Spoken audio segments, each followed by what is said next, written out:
Morning, guys. I'm going to show you a picture, and I want you to tell me what it is. What is this a picture of?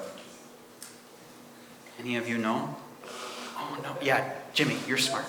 Ghosts, for sure. Yes, we got Casper, the friendly ghost, as he's sometimes called, and his other friends behind him. Now, in stories like this, where people see ghosts, are the people able to touch the ghosts?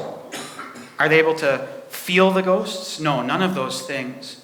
Well, in our story for today, we hear about Thomas, a disciple, and he thought that maybe the other disciples, his friends, had seen a ghost. They all told him they had seen Jesus alive. He had come back from the dead. But when he heard them say it, he said, I won't believe it.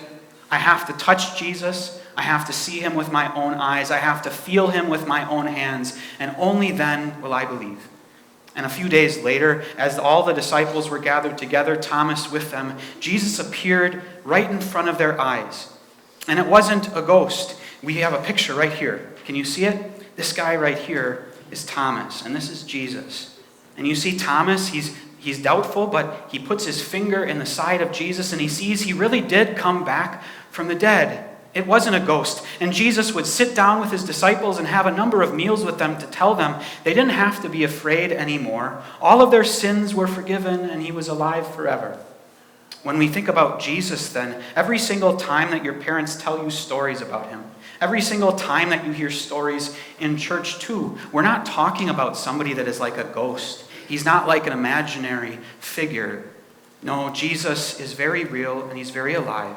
And he says to us that he's with us every single day. And so Thomas went from sadness to happiness, and the same is true for us.